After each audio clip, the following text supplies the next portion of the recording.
everyone, Emily here at Emily Reads. And today I'm doing the BookTube Newbie Tag, and I'm doing this because Steve Talks Books, he recommended and suggested that I do this in um, one of his comments on one of my videos. So here we go. Number one, why did you start this channel?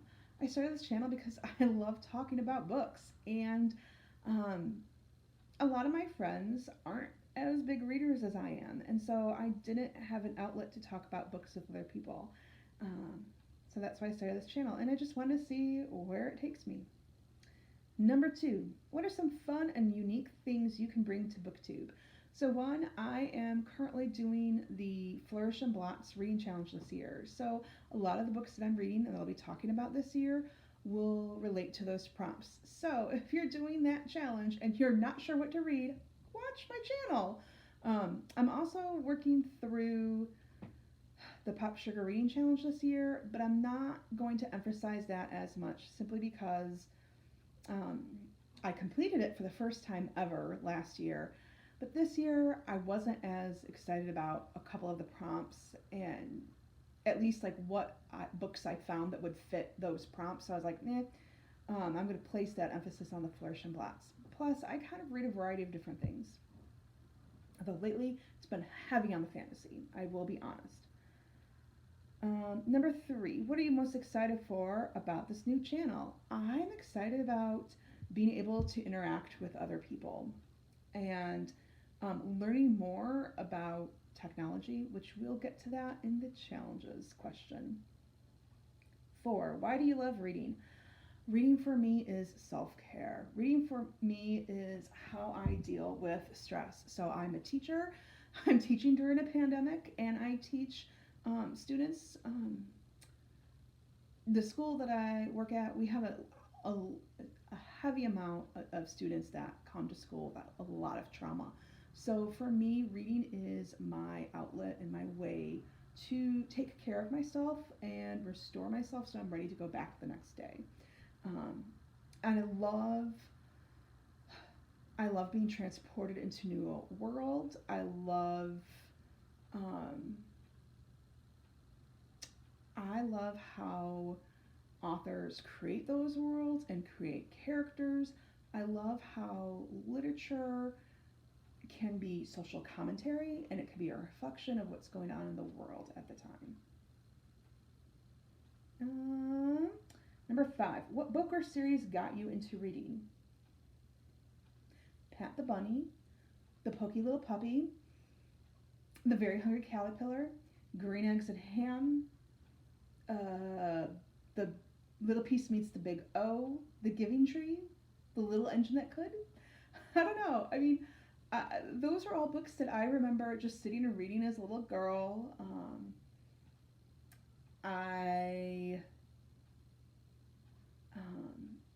We wore through multiple copies of The Very Hungry Caterpillar and Green Eggs and Ham. Anytime I go to a baby shower and we have to bring a book, I will bring The Pokey Little Puppy. And then as I got older, sorry, my screen just locked on me.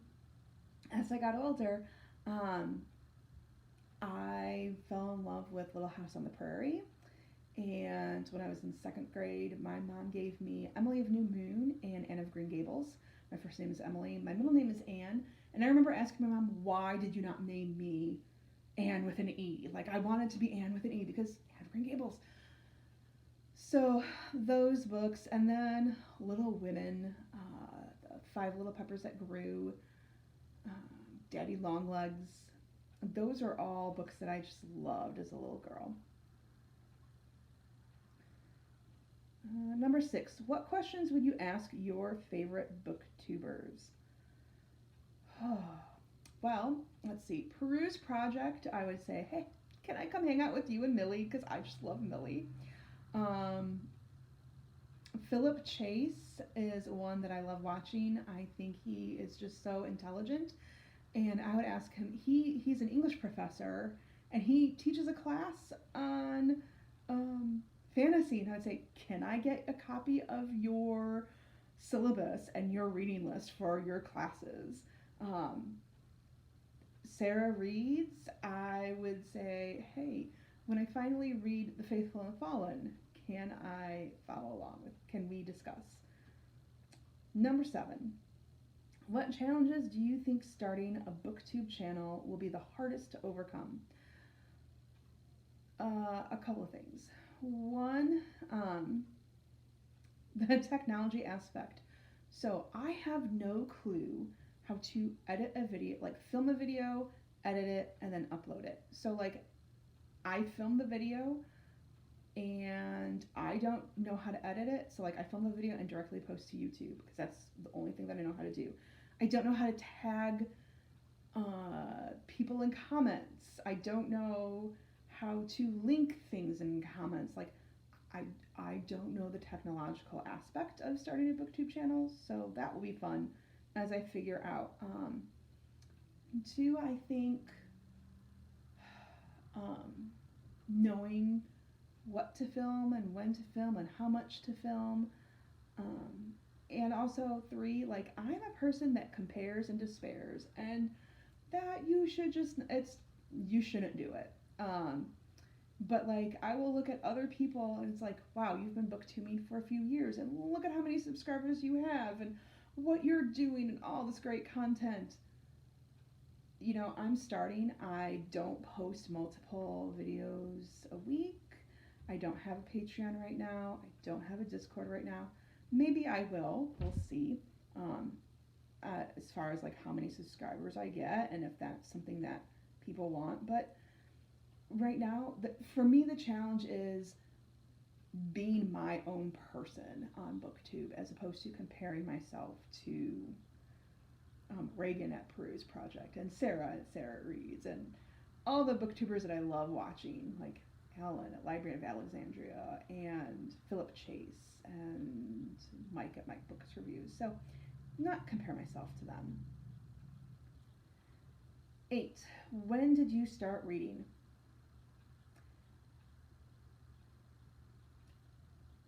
I don't know when I started to learn how to read independently. Like I don't know. I've always been around books.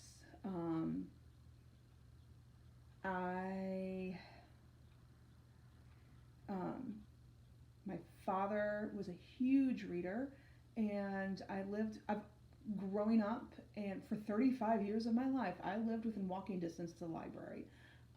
The house that I grew up in was like 2 blocks away from the library. So we would just go there all the time. And I even remember in early elementary school, as soon as I was old enough and like my mom trusted me enough to be like, okay, you can go places by yourself, like to the library because it's familiar enough and close enough and safe enough. I would go sometimes every single day over summer break. And I would just check out stacks and stacks of books. So I feel like, when did I start reading? I've always been reading. Number 9, where do you read? So I have a 2-bedroom apartment. The second bedroom is just like a spare room office. So I don't have a whole lot of places that I could read. Mostly on my couch in the living room, and I'll have the TV playing in the background, and it's TV shows that I've already watched. It's not anything new. If it is something new, like then I'll pull out cross stitch. And sometimes I'll read in bed before going to sleep. I try not to read too much in bed, simply because I struggle with insomnia. And then when we're not in a crazy pandemic, there are times where I just love to, for a change of pace, just go as a special treat and go to a coffee shop or go to Barnes & Nobles and just sit and read. Number 10, what kind of books do you like to read? I read a whole lot of different things. I read a ton of YA fantasy, YA dystopian fiction, like Hunger Games and Ember in the Ashes and Legend and Delirium and Splintered, which is an amazing, I don't feel like anyone has really talked about this at all. Maybe I'll have to do a review of this series. I read it some years ago. It's an amazing retelling of Alice in Wonderland. I love Alice in Wonderland. This is a modern retelling of it. I used to read a lot of contemporary, like Jodi Picoult. I used to read a lot of mysteries and thrillers, like Nanette Walters and Kay Scarpetta and James Patterson, Joanne Fluke, Joanne Carl. I still love Joanne Carl and Joanne Fluke. I used to read a lot of romances like Lavrell Spencer, Jude Deveraux, Julie Garwood. Um, Last year I did read all the Bridgerton except for the last book 8. I can't remember whose story that was that I missed out on. And I've started working through and doing a lot of fantasy lately. I've discovered Robin Hobb. Love her. I've only finished Fool's Errand, so I've read through that. So that would be book 7 in her Realm of the Elderlings and book 1 of the Tawny Man trilogy. And I'm planning on finishing Hero of Ages this weekend. Those. So the Mistborn trilogy, Era 1, is my very first foray into Brandon Sanderson. I just started Wheel of Time. So I have read Eye of the World, and I'm planning on reading more. And I did really enjoy Dune. So I really enjoyed Dune. I've read Dune Messiah, and I'm planning on reading Children of Dune this year. Number 11, this is sometimes done. What does your book collection look like? It's really kind of scattered right now. So I don't have bookcases all in one spot. Maybe I'll start filming more in different locations. I have one bookcase that's like a 3-shelf small bookcase, and that has all the books that I plan on reading this year. Well, the majority of the books I plan on reading this year. It has all of the books that I plan on reading for the Flourish and Blots Challenge, and some for the Pop Sugar Challenge. They don't all fit.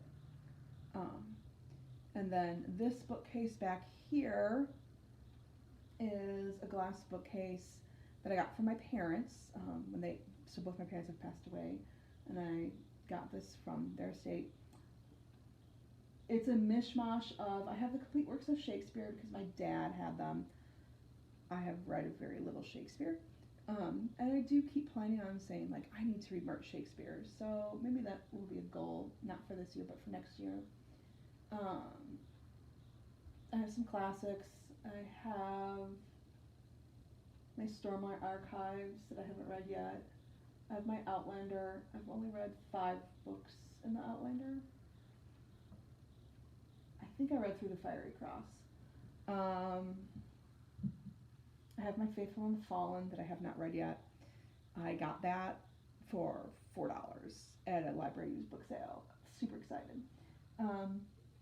And then this bookcase, it normally is organized better by like size of book, just because it's that, for me, that's more aesthetically pleasing, is to organize based on the size of the book, and then I alphabetize that. And then upstairs in my spare bedroom, I have a bookcase that has Christian nonfiction, Christian fiction, and then some of like my children's books, like Little House on the Prairie, The Anne of Green Gables, Emily of New Moon, Harry Potter. Then I have another bookcase that has books from when I was in seminary. And then my bedside bookcase, I have some YA books in there.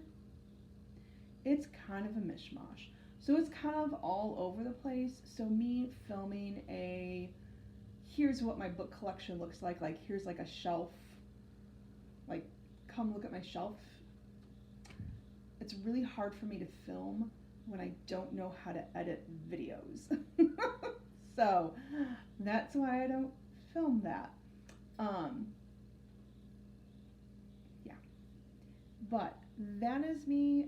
That is my welcome to BookTube video. Hope you enjoyed it. If you are liking what you are seeing, please like and subscribe. And also let me know in the comments what you're reading and what you want to see. Thanks. Have a good day.